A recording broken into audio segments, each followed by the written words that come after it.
pueblo cristiano, y por otra parte los judíos que no eran creyentes estaban constantemente acusando a los cristianos para que sean enviados a las hogueras, a los fosos de los leones y ser completamente destruidos. Y muchos de ellos perdieron la vida. Esa es por una parte. Por otra parte, recordemos que Nerón empieza a gobernar después del año 47 aproximadamente después de Cristo.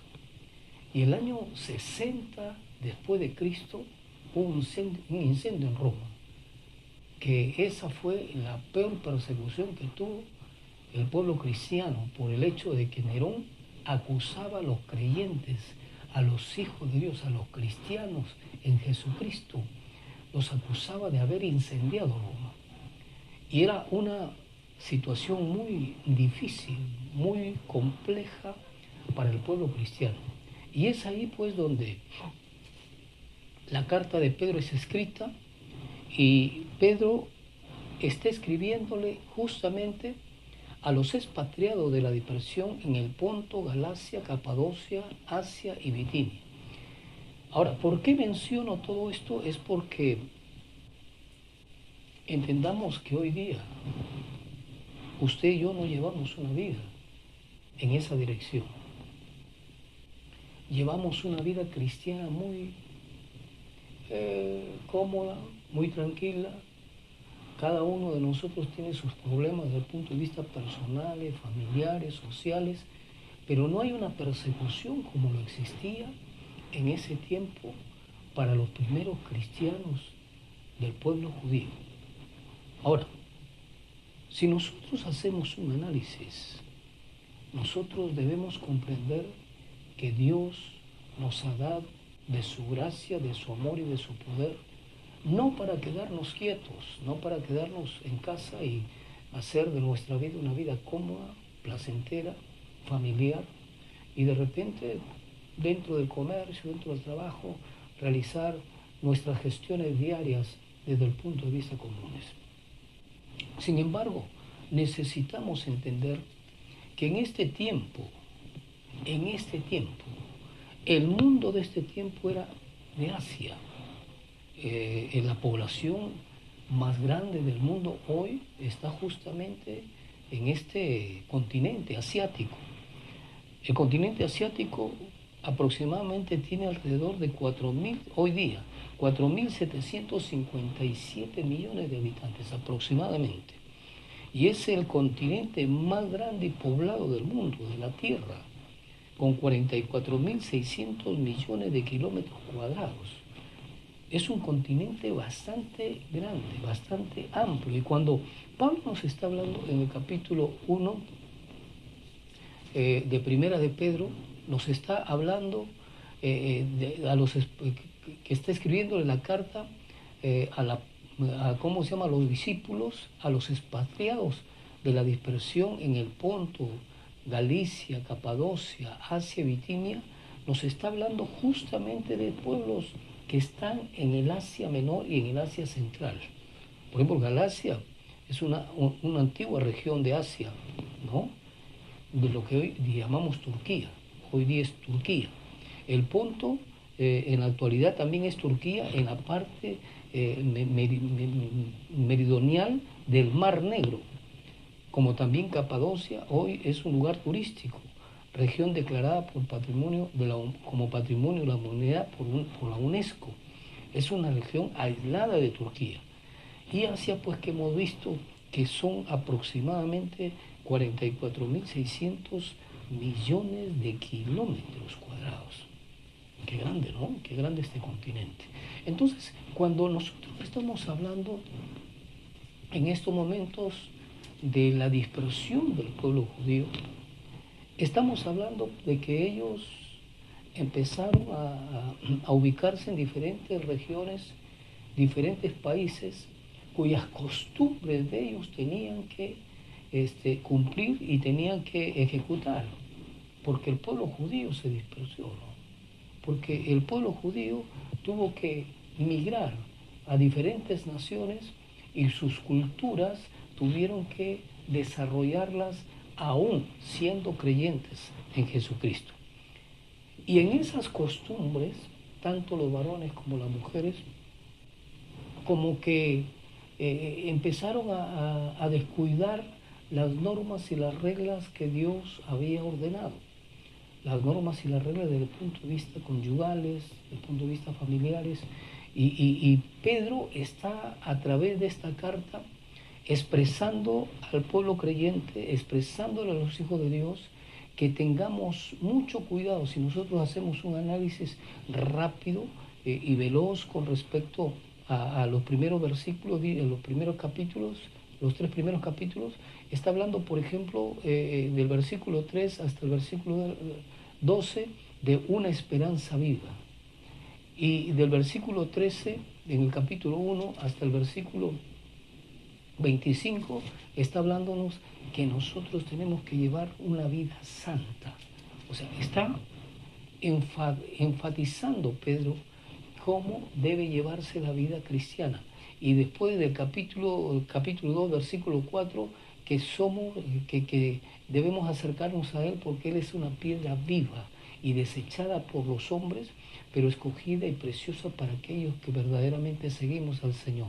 Y en el capítulo 2, versículo 11 en adelante, nos dice, vivid como siervo de Dios. Y en el capítulo 3, Pedro está hablando de los deberes conyugales con la iglesia. ¿Por qué Pedro enfatiza los deberes conyugales en la iglesia? Justamente es porque las costumbres de aquel entonces, de diferentes regiones, variadas por supuesto, contaminaron al pueblo de Dios. Estaban afectando a la iglesia de Jesucristo. Y es importante hacer una aclaración de lo que estamos estudiando. ¿Por qué razón? Porque hoy vivimos las mismas costumbres. Hay muchas personas que son migrantes. Hay muchas personas que están viviendo hoy día en un país que no es el suyo, o en una región que no es la suya, o en una provincia que no es la suya, y tienen que someterse a ciertas normas, a ciertas reglas o de conducta que están desarrollando en esos niveles. Sin embargo, Dios nos llama a que no nos escapemos de los valores que Él nos da en su palabra. ¿Amén? Y eso es importante que entendamos usted y yo, sea cual fuera la situación vuestra, sea que usted esté en un país que no es el vuestro, o sea que usted esté en su nación, debemos considerar que las normas son las mismas. Debemos considerar que los mandatos son los mismos y que no debemos escaparnos de los mandatos que Dios nos ha ordenado y nos ha dado. Ahora, aquí, por ejemplo, en el capítulo 3 nos está hablando de los deberes conyugales y nos está hablando de principios en 6 versículos, los 6 versículos primero de principios que le da a la mujer. Pero en el versículo 7 le da un principio muy fundamental al hombre. Y debemos considerar esto. ¿Por qué razón? Porque si nosotros vemos en el versículo 1, el Señor está hablando a las mujeres que deben sujetarse a sus maridos, como al Señor le parece. Y en el versículo 2, que debe considerar vuestra conducta casta y respetuosa. Y en el versículo 3, que vuestro atavío no sea el externo, sino el interno. Y que en el versículo 5 nos habla que así como los santos esperaban a Dios, sometiéndose y sujetándose a sus maridos, hoy día las santas deben hacerlo. Y en el versículo 6 nos habla que así como Sara fue obediente a su esposo Abraham, de la cual vosotros habéis venido a ser hijas, ellas también deben hacerlo. Aquí nos habla justamente, yo le animo que usted lo lea en su casa, porque está hablando de razones específicas para las damas, para ustedes las mujeres. Pero ese tema que estoy dictando no era enfatizar la responsabilidad de usted, la dama, sino la de nosotros los maridos, la de nosotros los varones, cuál es la responsabilidad que tenemos con respecto a la esposa. Y nos habla de una manera enfática. Si nosotros hacemos un análisis, vuelvo a repetir, que Dios está estableciendo algunos principios importantes para la mujer dentro del hogar y dentro de la familia, y lo está hablando en 6 versículos, al hombre se lo dan un versículo. Y como que nos dice el Señor que prestemos mucha atención en ese versículo, porque es importante que entendamos. Vuelvo a repetir, para entrar al tema en sí, vuelvo a repetir, recordemos que el pueblo judío había sido disperso, había sido expatriado, estaba en diferentes lugares, estaba en diferentes regiones, y Pedro está escribiendo a toda la iglesia del Señor dispersa, dividida en diferentes regiones.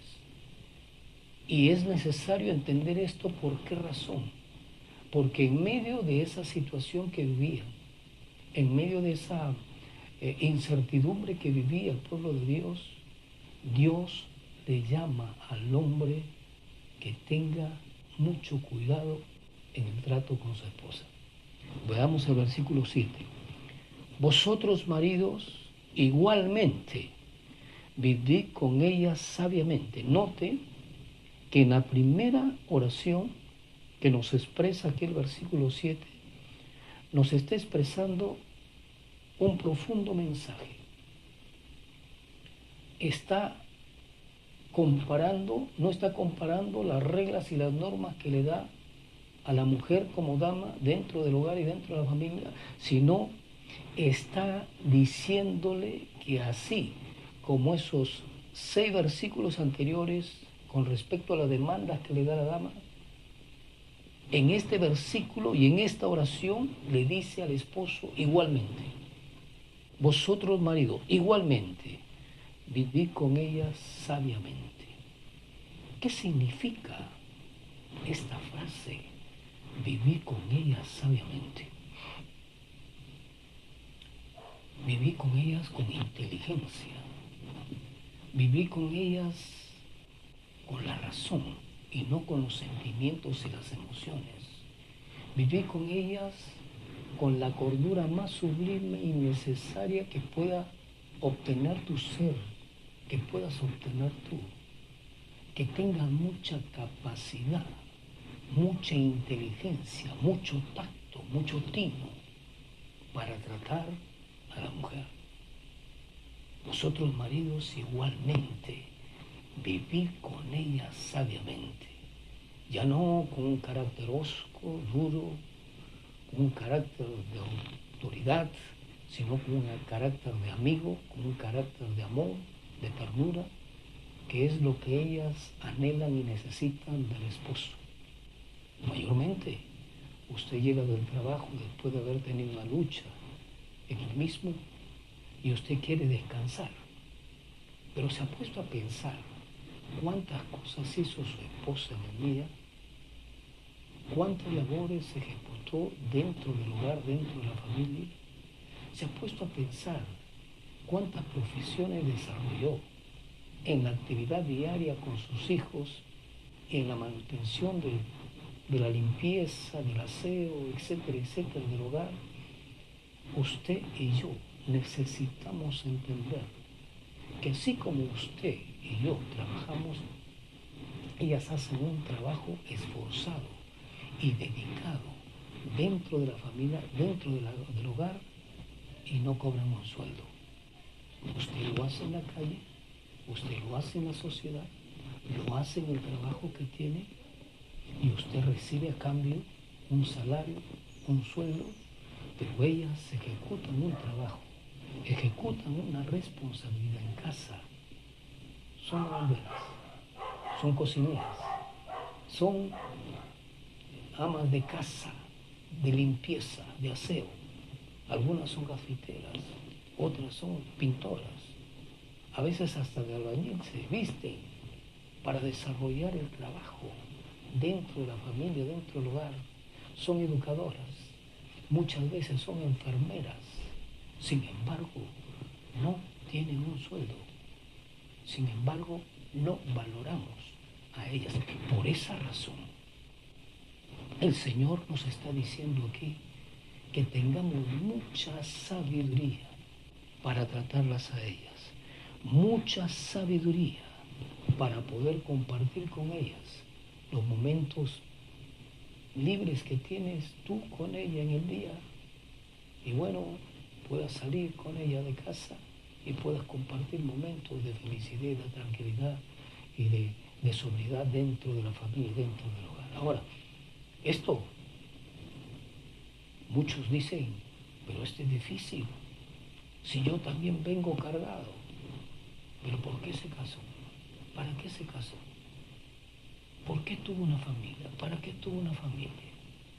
La esposa es la mejor amiga. La esposa es aquella que le cuida las espaldas y debe vivir con ella sabiamente. Más adelante nos dice, dando honor a la mujer como a vaso más frágil. Imagínate un vaso de vidrio, el más fino que puedas tener en casa.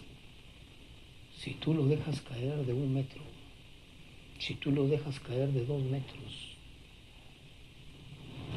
o de 2,5 metros, imagínate qué puede ocasionar esa caída y qué puede afectar a las personas que están alrededor con respecto a la caída. Ese objeto, ese vaso de vidrio, se hace añicos. Por eso Dios nos llama a nosotros los varones que vivamos sabiamente con ellas, porque ellas son muy sensibles, ellas son muy delicadas, sus sentimientos, sus emociones son demasiado débiles, demasiado delicados, que hay que tratarlo con mucha dulzura, con mucha destreza, con mucho amor, con mucha ternura. Pero no solamente eso, sino que nos dice la palabra del Señor más adelante, y como a coheredera de la gracia de la vida, y como a coheredera de la gracia de la vida. Cuando leí esta parte de la palabra, yo muchas veces me he preguntado, ¿qué es lo que Dios quiso decirnos a nosotros los varones? Algunos lo interpretan que el hombre también es coheredero de la gracia de la vida, pero aquí no está diciendo el varón. Aquí no le está diciendo el varón. Por eso es muy importante que entendamos. Dice, y vosotros maridos igualmente vivid con ella sabiamente, dando honor a la mujer como a vaso más frágil y como a coheredera de la gracia de la vida. Ellas son colaboradoras de la gracia de la vida. Usted como varón puso la semilla y ella lo recibió y empieza a germinar una vida, empieza a desarrollarse una vida. A usted, amado amigo, hermano, que de repente recién se ha casado y tiene su esposa que tiene 1, 2, 3 meses, 5 meses de embarazo, sepa usted que todo lo que percibe su esposa lo percibe ese bebé. Sepa usted que si ella está con cólera y enojo, ese bebé está alimentándose de esa cólera y ese enojo, de ese maltrato físico, emocional, psicológico, espiritual, etcétera, etcétera. Sepa usted que todo lo que percibe la mujer en el momento del estado de embarazo está percibiendo el bebé, está percibiendo el niño. Por eso es que posteriormente, cuando los niños se ponen un poco reacios o rebeldes, dicen, pero nadie le enseñó esto a él. Pero lo aprendió cuando estaba dentro del vientre de mamá. Lo sintió cuando estaba dentro del vientre de mamá. Aunque no lo haya escuchado, lo sintió. Aunque no lo haya visto, lo sintió. Si usted le dice una palabrota a su esposa, el niño lo toma, lo absorbe, lo adquiere. Y eso va afectando el corazón del niño. Por eso es importante que entendamos que el Señor nos está diciendo aquí de una manera muy sustancial, dando honor a la mujer como a vaso más frágil y como a coheredera de la gracia de la vida. Dios le dio ese don. Nosotros los varones no podemos tenerlo, por más que quisiéramos. Nosotros los varones estamos claramente dotados con otras virtudes que Dios nos ha otorgado, que Dios nos ha dado para su gloria y para su honra. Pero ellas fueron claramente diseñadas para poder traer hijos al mundo y ser coherederas con el Señor de la gracia de la vida. Ellas llevan dentro de su vientre un ser que tiene vida, y por eso vive usted y vivo yo. Por eso es que hoy desarrollamos lo que desarrollamos, porque mamá nos tuvo en su vida. ¿Qué hubiese sucedido si no hubiesen existido las damas? Como también podemos decir lo contrario. Si los varones no pueden ser madres, pero ellas son las coherederas de la gracia de la vida. Por esa razón es que Dios las cubre. Por esa razón es que Dios las protege. Por esa razón es que Dios nos da esta demanda en su palabra, como haciéndonos recordar a cada uno de nosotros. Anteriormente hay 6 versículos que yo estoy, dice el Señor, que Él está demandando a la mujer cómo debe comportarse, pero hay un solo versículo